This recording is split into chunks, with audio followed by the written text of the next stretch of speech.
Persons, patience and politics.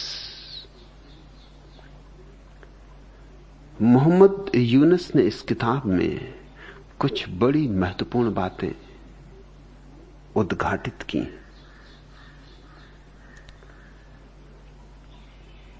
लिखा है कि 1921 में मोरारजी देसाई को ब्रिटिश सरकार ने सांप्रदायिकता के कारण, हिंदू मतांधता के कारण नौकरी से अलग किया। हालांकि मोरारजी ये प्रचार करते रहे कि मैंने ब्रिटिश नौकरी को लात मार दी थी। ऐसा मनचालबाज है। निकाले गए नौकरी से, लेकिन कहते हैं कि मैंने लात मार दी थी। और निकाले गए जिस कारण से, वो कारण समझ में आता, क्योंकि अभी भी हिंदू मतांधता छूटी नहीं है।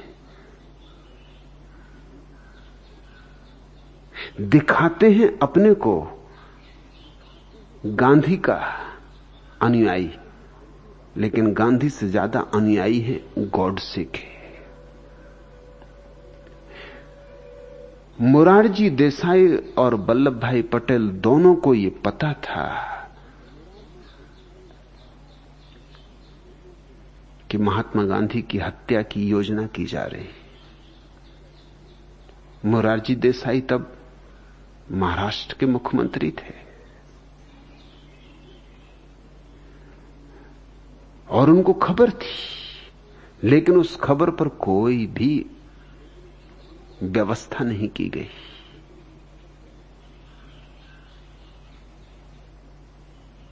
सरदार वल्लभ भाई पटेल को भी खबर थी और वो भारत के गृह मंत्री थे, उनके हाथ में सारी व्यवस्था थी। और उन्होंने जाके महात्मा गांधी को पूछा। अब होशियारियां देखना, उन्होंने महात्मा गांधी को पूछा कि क्या हम आपकी सुरक्षा की व्यवस्था करें। निश्चित वो जानते थे कि महात्मा गांधी क्या कहेंगे। महात्मा गांधी ने कहा कि जब परमात्मा मुझे उठाना चाहेगा तो कोई व्यवस्था मुझे रोक ना सकेगी, और जब तक नहीं उठाना चाहता तब तक कोई मुझे उठा नहीं सकता है।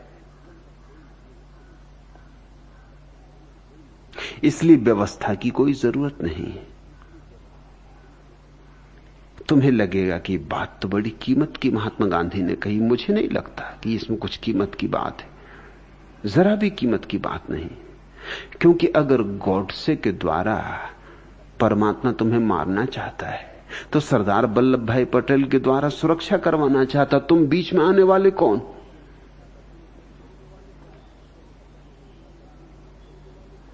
अगर सच्चा धार्मिक व्यक्ति हो तो वो कहेगा कि तुम्हारी जो मर्जी, मारने वाले को मारने से मैं नहीं रोक सकता, बचाने वालों को मैं रोकने वाला कौन?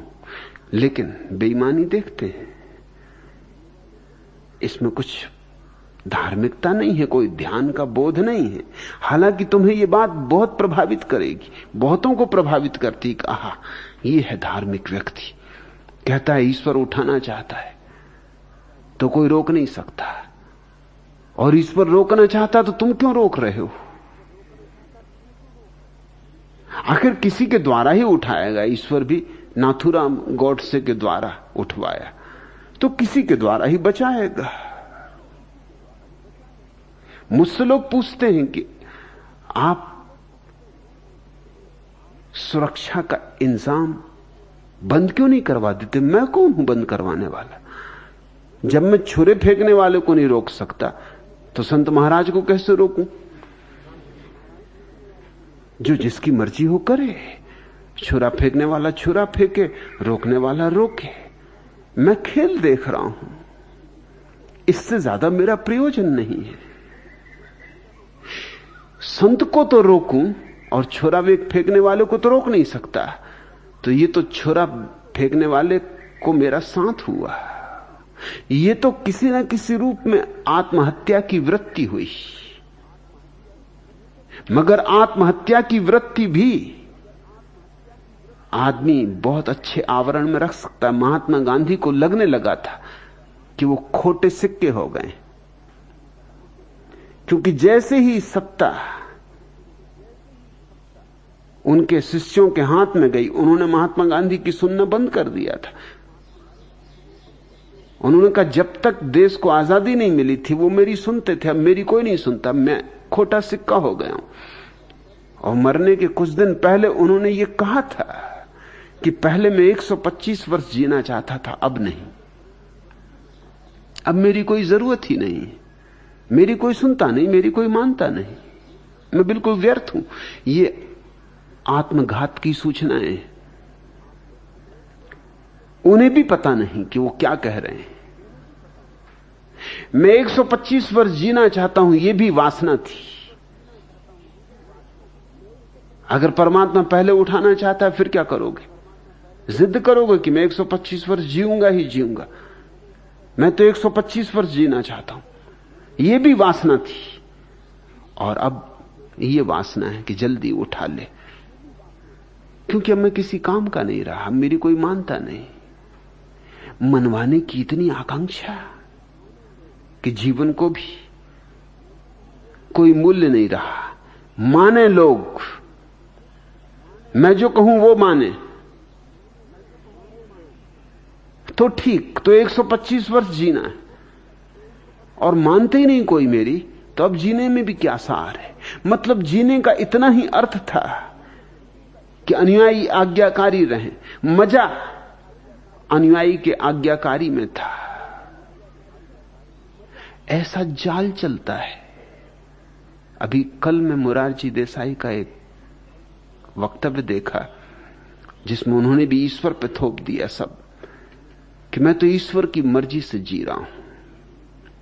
यहां तक उन्होंने कहा कि मैंने डिप्टी कलेक्टर होने के लिए जो दरखास्त दी थी वो भी मैंने नहीं लिखी थी, मेरे प्रोफेसर ने लिखी थी, मैंने सिर्फ दस्तखत किए थे। अब मैं जानता हूं कि क्यों नहीं लिखी होगी, लिखते बनती नहीं होगी। नहीं तो कोई प्रोफेसर से दरखास्त लिखवाने जाता है। गए ही काहे को थे प्रोफेसर दरखास्त लिखवाने? और जब दरखास्त नहीं देनी थी दस्तखत किस लिए कि फाड़ के फेंक देते?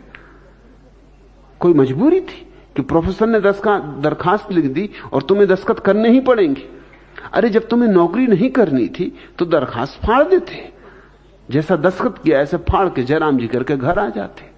पहले तो गए क्यों? फिर उसने दरखास्त कैसे लिख दी तुम्हारे बिना कहे? किसने उसे बता दिया कि कौन सी नौकरी के लिए दरखास्त लिखे? और दस्तखत तुमने किए तो दस्तखत भी उसी को करने देने थे कि जब परमात्मा को दिलवानी ही होगी नौकरी तो दस्तखत कोई भी करे, वो तो दिलवा के रहेगा। अरे परमात्मा के खिलाफ कोई काम हो सकता दुनिया? पत्ता नहीं हिलता। तो डिप्टी कलेक्टर जैसी बड़ी नौकरी कोई परमात्मा के बिना आज्ञा के हो सकती? तो कह देते कि करेगा परमात्मा, दस्तखत करेगा, या तू कर, मैं कौन दस्तखत करने वाला। लेकिन सच्चाई यह होगी कि दरखास्त लिखते नहीं बनती होगी, लेकिन उसको छिपा लेने के लिए हम क्या क्या आयोजन कर लेते। मोहम्मद यूनुस ने अपनी किताब में यह भी उल्लेख किया है कि मोरारजी देसाई इस बात की घोषणा करते फिरते हैं कि मैं 50 वर्ष से ब्रह्मचारी हूं। ये झूठ है, सरासर झूठ है। उनका एक मुसलमान स्त्री से प्रेम था, उससे एक अवैध संतान भी हुई। वो संतान भी अभी जिंदा है, लेकिन उन दोनों को, स्त्री को और बच्चे को, उन्होंने जबरदस्ती पाकिस्तान भिजवा दिया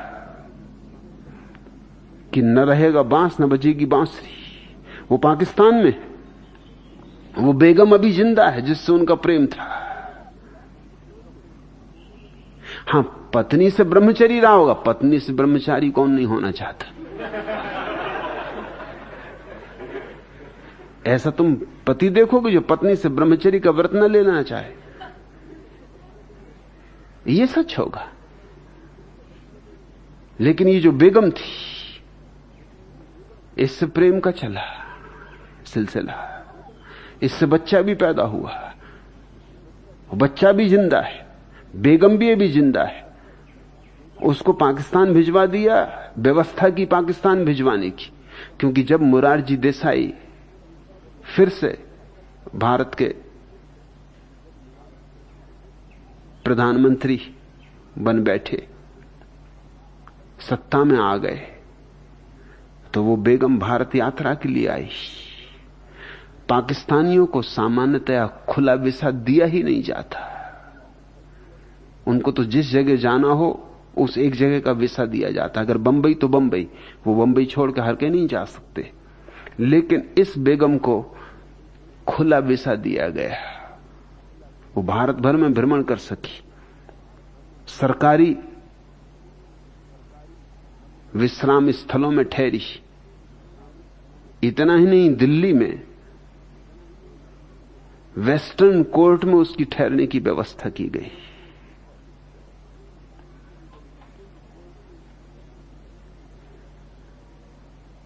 वह दिल्ली गई, भोपाल गई, हैदराबाद गई, बंबई गई, कहीं कोई रुकावट उस पर न थी। हो भी कैसे सकती थी?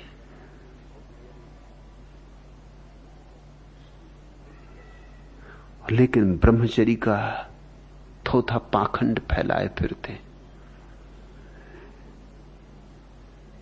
मन बड़ा पाखंडी है, ये क्या क्या तरकीबें निकाल लेता है। महात्मा गांधी की हत्या में मोरारजी देसाई का भी हाथ है। क्यों? कि जब पता था तो रुकावट डाली जा सकती थी। और सरदार वल्लभ भाई पटेल का भी हाथ है। महात्मा गांधी से पूछने का सवाल ही नहीं उठता। ये तो गृह मंत्री के लिए स्वयं आयोजन करना चाहिए। क्या तुम एक एक आदमी से पूछते फिरोगे कि तुम्हें कोई मारने आने वाला है तो सरकार इंतजाम करे कि छुट्टी दे? अगर कोई मारने वाला आ रहा है तो चाहे कोई कितना ही सामान्य नागरिक हो, दुनिया उसे जानती हो कि न जानती हो, यह सरकार का कर्तव्य है कि उसके मार्ग में बाधा डाले। पूछने जाना उस आदमी से, और वो भी गांधी जैसे आदमी से पूछने जाना कि हम सुरक्षा का इंतजाम करें या नहीं, ये तो हद हो गई। किसी के घर में चोरी पड़ने वाली है, ये पुलिस को पता चल जाए तो पुलिस पूछने जाती कि तुम्हारे घर में चोरी पड़ने वाली, हम इंतजाम करें कि नहीं। हिंदू मुस्लिम दंगा होने वाला तो पुलिस पूछने जाती कि हम इंतजाम करें या नहीं। महात्मा गांधी से पूछने जाने का मतलब क्या है? कहीं भीतरी आकांक्षा होगी कि इस छुटकारा हो जाए, इस बूढ़े से छुटकारा हो जाए।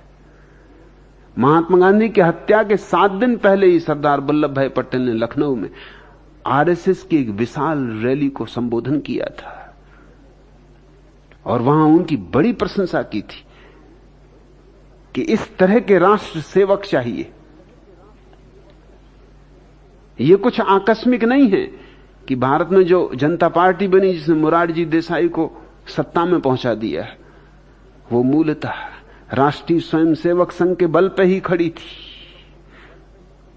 वो इन मतांध हिंदुओं का ही संगठन था जिसकी ताकत पर वो सत्ता में पहुंच गए थे।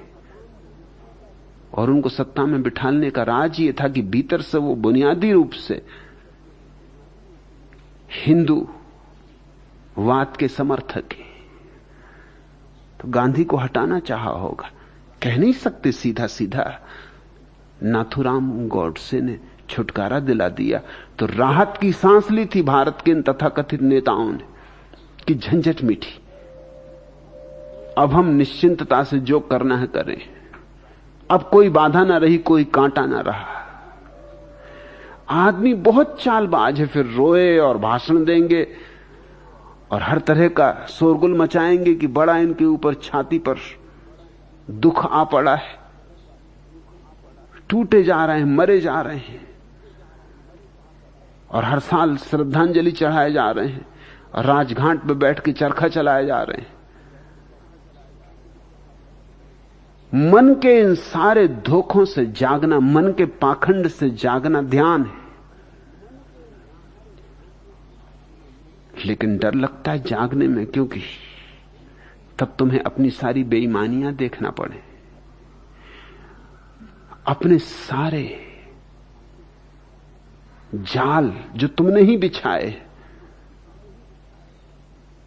अपनी सारी गंदगी। अब मंजू तू कहती है कि बूढ़ा कुरूप गंदा पीछा नहीं छोड़ता।